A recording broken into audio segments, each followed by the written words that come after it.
విచిత్రాల నిధి ఓ విధి విచిత్రాల నిధి వింత కథల సారథి ఆశ నిరాశల వారధి నిరంకుశ నిర్ణయాల నిర్దయవానిధి ఓ విధి విచిత్రాల నిధి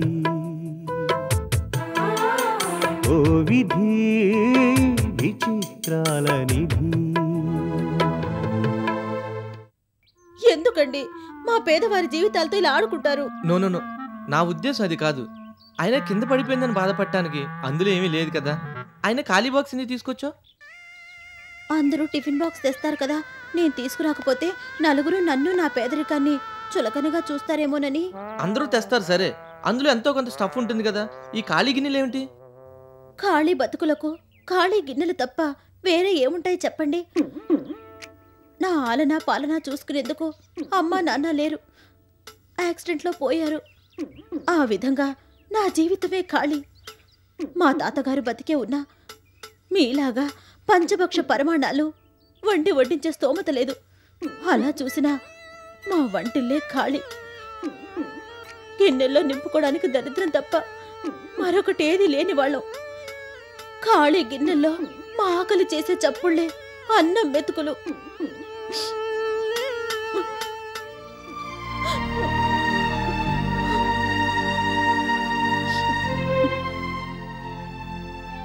ఖాళీ డబ్బాలో దరిద్రాన్ని దాచాలని ఆశపడ్డాను. మాలాంటి వారికి అలా ఆశపడే అర్హత లేదని, మావెప్పటికీ ఖాళీ బతుకులేదని మీరు నిరూపించారు.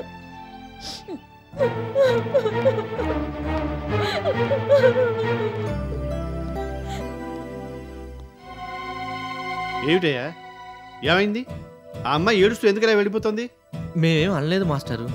ఆమె ఖాళీ టిఫిన్ బాక్స్ తెచ్చుకున్నట్టుంది, అది మేము చూడబోయాం అంతే. మా పేదరికాన్ని ఎగతాళి చేస్తారంటూ వెళ్ళిపోయింది. చూడండి, నేను మీకు చెప్పేంత వాణి కాదు. ఆ సంగతి మీరు వేరే చెప్పాలా మాస్టారు? అయినా చెప్తున్నాను, బంతితో ఆడుకోవచ్చు, బ్యాట్తో ఆడుకోవచ్చు, కానీ పేదరికంతో మాత్రం ఆడుకోవటం మహానేరం. పంతులను ఎగతాళి చేయొచ్చు, పొలిటీషియన్స్ని ఎగతాళి చేయొచ్చు, కానీ పేదవాళ్ళని పేదరికాన్ని మాత్రం ఎగతాళి చేయకండి ప్లీజ్.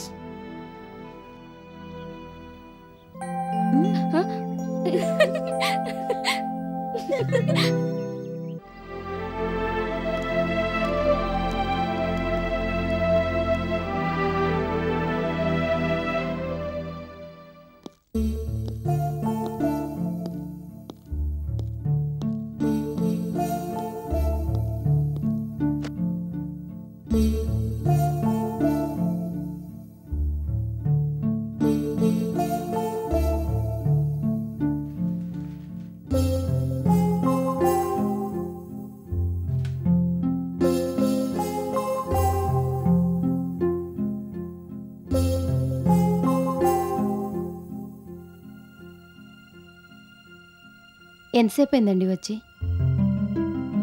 నువ్వేంటి అలా ఉన్నావు?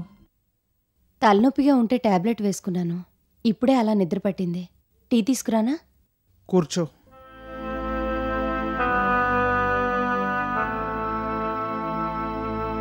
గిరి మీద నాకు అనుమానంగా ఉంది. భార్యాభర్తలంటే సగం సగం అట. 2 సగాలు 2 చోట్ల పనిచేయటం బాగుండదట. అందుకనే నా ఉద్యోగానికి నీ ఉద్యోగంతో ముడిపెట్టారట. మరి భార్యాభర్తలయ్యుండి వేర్వేరు డిపార్ట్మెంట్స్లో పనిచేస్తున్న వాళ్ళు చాలా మంది ఉన్నారు కదా. ఈ మాట వాళ్ళ దగ్గరికి వెళ్ళి చెప్పమానండి. చెప్పొచ్చు కొడతారు. ఆ పని మనం చేయలేకపోయాం. అంత పని చేసుండేవాణ్ణే, కానీ అతను అలా బిహేవ్ చేయడం వెనక రోజీ గారి తోడ్పాటు ఉందేమోనని అనుమానం వచ్చి ఆగిపోయాను. ఎస్,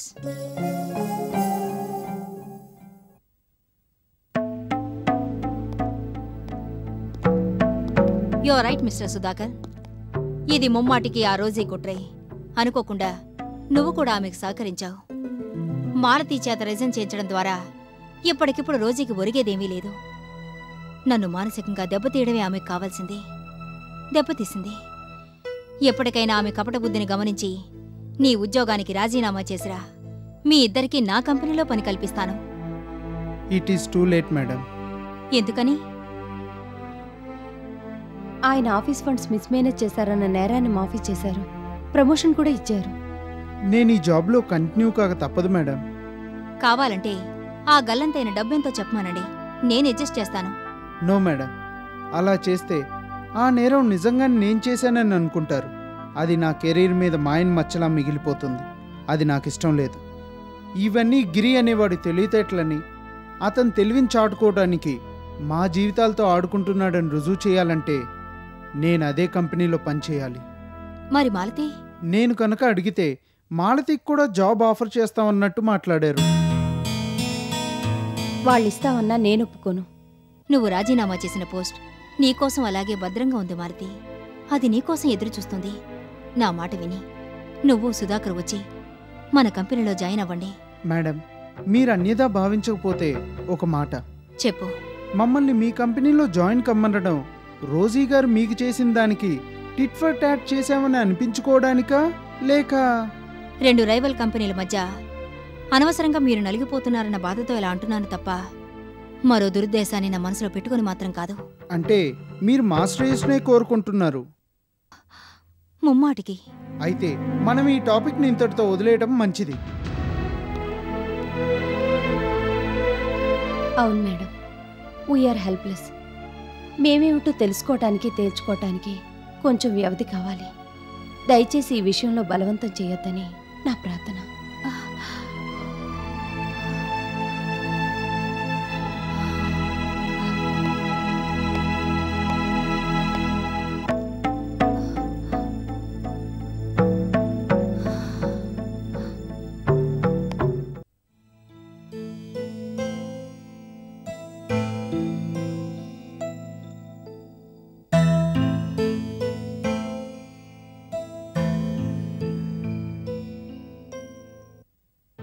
వద్దండి, ఇవ్వండి. వదలండి.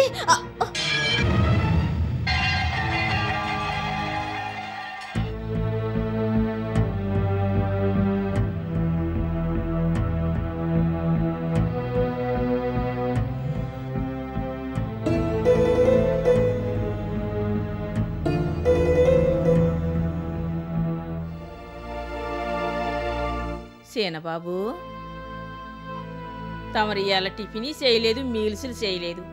ఇలాగైతే ఎలాగ బాబు? నాకేం తినాలనిపించట్లేదు నోకాలు. తమరు అబద్ధం చెప్పేస్తున్నారు. నా వంటగాని తమరికి నచ్చనేదా ఏటి? చచా, అదేం కాదు. మరెందుకు తిన్నంటున్నారు? అసలే ఎదిగే వయసు, ఆటపాటలతోటి అలసిపోయిన ఒళ్ళు ఈ పాటికే ఆకలితోటి ఆవురు మంతుందాలా. మరి తమరేమో ఆకలి లేదు అంటున్నారు. బాబు, నా మాట ఇనుకొని నేవండి బాబు. మమ్మీ గ్రాని భోంచేశారా? ఆయ్, నువ్వు? ఇంకా నేదండి. అయితే నువ్వు భోంచేసి పడుకో. అల్లదో పెద్దమ్మ గారు వచ్చేస్తున్నారు. ఆ ఎమ్మకే చెప్పేస్తాను. ఏమిటి, నా మనవడి మీద కంప్లైంటా? ఆయ్, అట్లాంటిదేనండి. నోకాలు, నిన్ను వెళ్ళమని చెప్పానా? What happen Vinod? నథింగ్.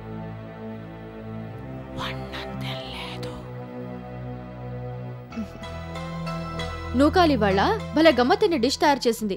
ఏమిటది నూకాలు? ఆయ్, చికెన్ గోంగూర. అదెలా తయారు చేస్తావో చెప్పు.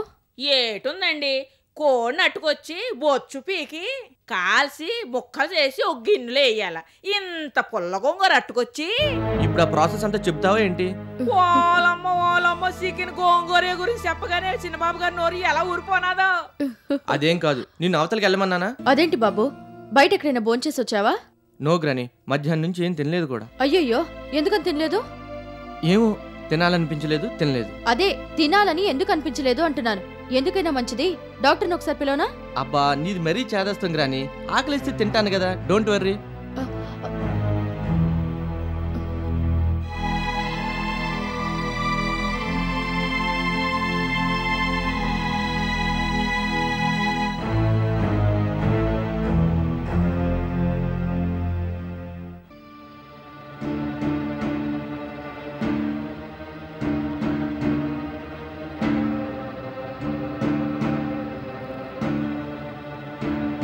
ఖాళీ బతుకులకు ఖాళీ గిన్నెలు తప్ప వేరే ఏముంటాయి చెప్పండి?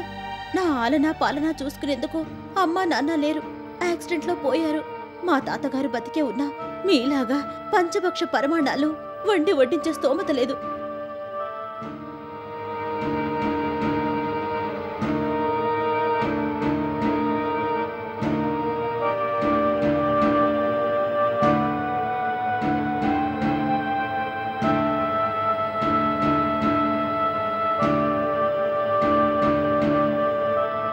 గిన్నెల్లో నింపుకోవడానికి దరిద్రం తప్ప మరొకటి ఏది లేని వాళ్ళం.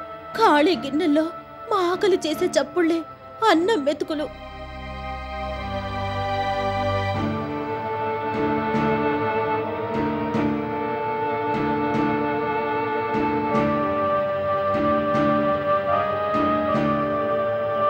ఖాళీ డబ్బాలో దరిద్రాన్ని దాచాలని ఆశపడ్డాను. మాలాంటి వారికి అలా ఆశపడే అర్హత లేదని, మావెప్పటికీ ఖాళీ బతుకులేనని మీరు నిరూపించారు. ఆ టిఫిన్ బాక్స్ జోలికి వెళ్లకుండా ఉండవలసింది.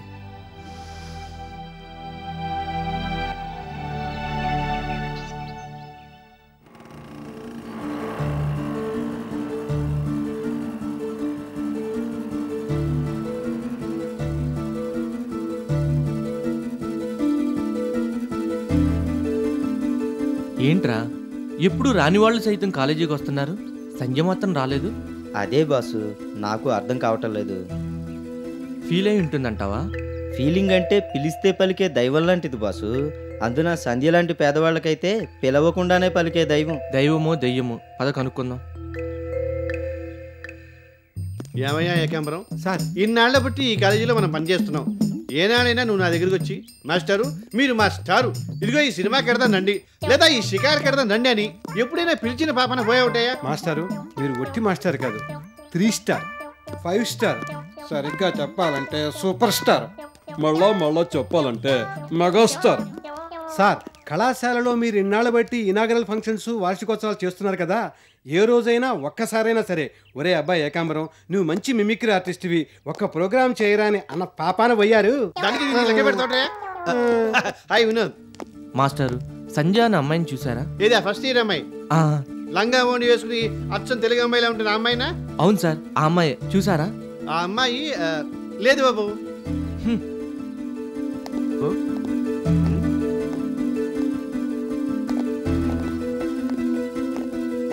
లక్ష్మి, సంజయ్ గారిని చూసావా? చూడలేదు Vinod.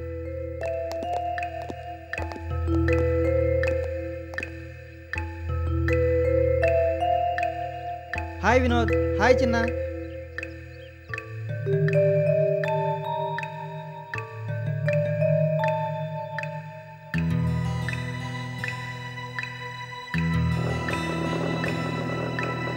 Hi Kusuma, just a minute. Kusuma, నీ ఫ్రెండ్ సంజయ్ కనిపించిందా? ఇవాళ తను రానట్టుంది వినోద్. ఏ రీజన్ ఏదైనా చెప్పిందా? చూడపోతే నువ్వు చేసిన అల్లరికి తను కొంచెం ఫీల్ అయినట్టుంది. అదిగో నేను చెప్పలేదు. నువ్వు ఆగరా ఇడియట్. ఫీల్ అవ్వడానికి నేనేం చేశాను కుసుమా? జస్ట్ టిఫిన్ బాక్స్ తీసుకున్నాను అంతే కదా. సున్నితమైన ఆమె మనోభావాల్ని గాయపరిచావు, అది చాలదు. చెప్తే నీ కోపం వస్తుందేమో గాని అల్లరి అన్ని వేళలా పనికిరాదు వినోద్.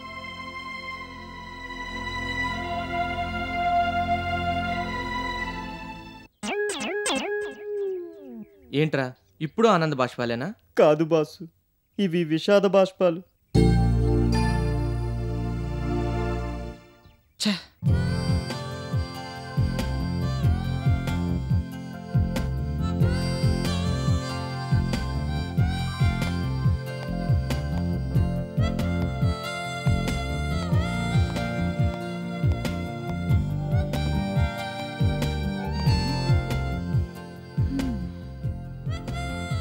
కాలేజీకి డుమ్మా కొట్టి కథల పుస్తకాలు చదువుకుంటున్నావా?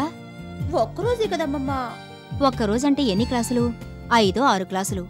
ఈవేళ మిస్ అయిన పాఠాలు మళ్ళీ చదవాలంటే ఎంత కష్టం. ఇంకెప్పుడు డుమ్మా కొట్టొద్దు. నేనేమైనా సరదాగా డుమ్మా కొడుతున్నానా? మరి ఓ స్ట్రాంగ్ రీజన్ ఉందిలే. రీజన్ లేకుండా Sanjay baby nothing doing. Correct. ఓహో, వీడి సపోర్ట్ కూడా సంపాదించావంటే మొత్తం మీద ఏదో మతలబు ఉండే ఉంటుంది. నో మతలబ్ మేడం. నేను సంజయ్ జస్ట్ సిట్టింగ్. నేను కొన్ని stories telling, Sanjay baby hearing. ఇంతకు ఆ స్ట్రాంగ్ రీజన్ ఏదో చెప్పనే లేదు. హాయ్ సంధ్య. హాయ్ కుసుమ, రా రా రా. నమస్కారం అండి. కూర్చో కుసుమ. తాతయ్య రాలేదా? లేదండి, నేను కాలేజ్ నుంచి వస్తున్నాను. ఏంటి కబుర్లో? వినోద్ నీ కోసం కాలేజ్ అంతా గాలిస్తున్నాడు. నిజంగానా? నీ గురించి ప్రతి ఒక్కరిని అడుగుతూ ఆరా తీస్తున్నాడు. వినోద్ అలా తయారయ్యేసరికి అందరూ ఆశ్చర్యపోతున్నారు. ఏం చేసావి నా మనవణ్ణి? మేమేం కొరుక్కు తినడం లేదులే నీ మనవండి. లేకపోతే నీకోసం అంతలా ఎందుకు తిరుగుతాడు మరి? పథకం వేసిందెవరు? లక్ష్మీదేవి మనవరాలు సంధ్య. కాలేజీలో ఇలా చేరావో లేదో అప్పుడే అతన్ని నీ చుట్టూ తిప్పుకొనేదాకా తీసుకొచ్చావన్నమాట. అమెరికాలో మంత్రాలు గానీ నేర్చుకున్నావా? ఏ అమెరికాలో మంత్రాలు కాదమ్మమ్మా, ఎక్కువగా యంత్రాలుంటాయి. టిఫిన్ బాక్స్ సీన్ చెప్పావా అమ్మమ్మతో? టిఫిన్ బాక్స్ సీన్ ఏమిటి?